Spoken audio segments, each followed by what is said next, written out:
Determine whether the data in the table is an example of direct proportion, inverse proportion, joint proportion या फिर none of these।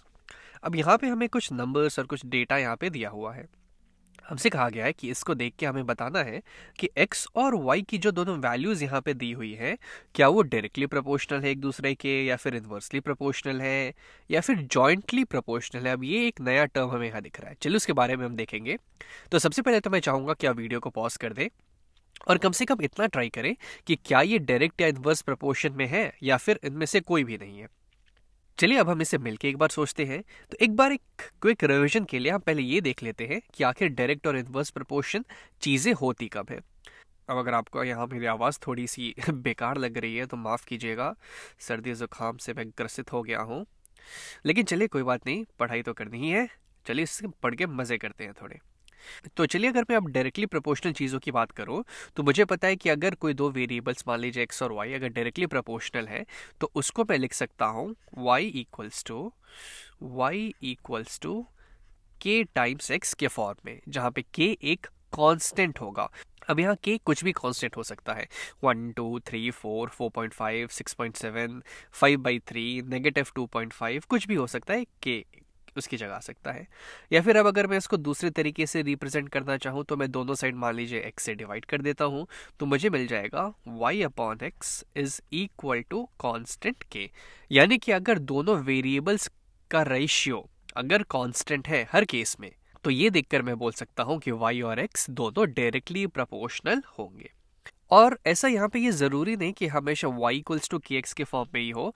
यहाँ पे हम ऐसे भी इसको बोल सकते हैं कि मान लीजिए हमारे पास कुछ ऐसा भी रहता, x इक्वल्स टू कुछ, मान लीजिए कोई और वेरिएबल यहाँ ले लेते हैं, मान लीजिए हम ले लेते हैं कुछ m टाइम्स y, तो भी ये डायरेक्टली प्रोपोर्शन होते हैं, क्योंकि अभी भी x अगर बढ़ेगा तो y भी बढ़ेगा सेम फैक्टर से, सेम रेट से, या फिर x अगर घटेगा तो उसी सेम फैक्टर से y भी घटेगा। तो अभी हम यही बोलेंगे कि x और y डायरेक्टली प्रोपोर्शनल है। और इस केस में भी अगर मैं दोनों साइड अभी अगर y से डिवाइड कर दूं तो मैं बोलूंगा यहाँ पे कि x/y की रेशियो एक कॉन्स्टेंट होगी हर केस में। तो इन चीज़ों को देख के मैं पहचान सकता हूँ कि इस जब भी ऐसा कुछ सिचुएशन मेरे साथ आए तो चीज़ें हमेशा डायरेक्ट प्रपोर्शन में होंगी। उसी तरीके से अगर मैं इन्वर्स प्रपोर्शन की बात करूं कि मान लीजिए दो वेरिएबल हैं और अगर वो इन्वर्स प्रपोर्शन में है तो मैं उसको रिप्रेजेंट कर सकता हूं y, चलिए इसको हम दूसरा कलर से शो कर देते हैं, तो उसको मैं रिप्रेजेंट कर सकता हूं y इक्वल्स टू, नहीं ये कलर नहीं, कोई और ले लेते हैं क्योंकि ये सेम y का कलर है।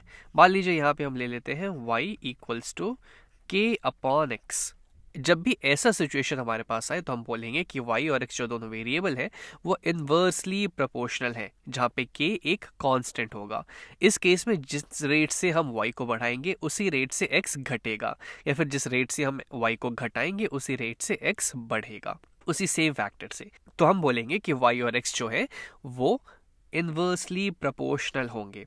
और अब अगर मैं इसमें थोड़ा सा यहाँ पे चेंज करना चाहूँ तो मैं एक काम करता हूँ, दोनों साइड में x से मल्टीप्लाई कर देता हूँ, तो मुझे यहाँ पे मिल जाएगा y times x is equal to k/x times x, यानी कि k। यानी कि अगर दो वेरिएबल्स का मल्टीप्लिकेशन हमेशा कांस्टेंट हो तो मैं बोलूँगा कि चीज़ें इन्वर्सली प्रोपोर्शनल है, ये x और y जो है इन्वर्सली प्रोपोर्शनल होंगी। अब अगर हम यहाँ पे दोनों साइड y से डिवाइड कर देते हैं तो हमें मिल जाएगा yx डिवाइडेड बाई y, यानी कि x सिर्फ बच जाएगा यहाँ पे, इक्वल्स टू k/y। इस केस में भी जो कि हम यहाँ से यहाँ पहुँच के फिर यहाँ आ गए, इस केस में भी x और y इन्वर्सली प्रोपोर्शनल हो जाएंगे। तो बस दोनों में फर्क वाली चीज़ ये है कि जब हम इन्वर्स प्रोपोर्शन की बात करते हैं तो x और y का बढ़ने और घटने का रेट उल्टा होता है। सेम रेट से वो बढ़ेंगे या घटेंगे, रेट सेम होगा, लेकिन अगर x बढ़ेगा यानी कि x अगर बढ़ेगा तो y मेरा घटेगा, या फिर x अगर घटेगा तो y मेरा बढ़ेगा। लेकिन डायरेक्ट प्रोपोर्शन की केस में अगर दो वेरिएबल्स डायरेक्ट प्रोपोर्शन है तो x अगर बढ़ेगा तो y भी बढ़ेगा, या फिर x अगर घटेगा तो y भी घटेगा। ये बेसिक फर्क होता है दोनों में। अब चलिए बात करते हैं इस टेबल की। पहले केस में जैसे ही मैंने x को यहाँ से यहाँ पे आके दुगना कर दिया, मेरा y जो है वो हाफ हो जा रहा है, डिवाइडेड बाई 2। या फिर अगर इस केस की बात करें कि जैसे ही x को मैंने 3 गुना कर दिया इंटू 3, तो मेरा y जो है वो डिवाइडेड बाई 3, वो 1/3 हो जा रहा है। 12 डिवाइडेड बाई 3 4। तो जैसे जैसे जिस रेट से x बढ़ रहा है उसी रेट से y घट रहा है, जो कि हमें ये बताता है कि ये x और y इन्वर्सली प्रोपोर्शन है।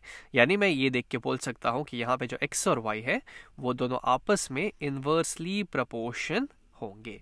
अब हाँ, एक चीज़ तो हमने यहाँ पे छोड़ी दी कि जॉइंट प्रपोर्शन क्या होता है। तो जॉइंट प्रपोर्शन खैर अभी हमें उतना डिटेल में नहीं पढ़ना है, लेकिन मैं आपकी जानकारी के लिए आपको बता देता हूँ कि जॉइंट प्रपोर्शन क्या होता है।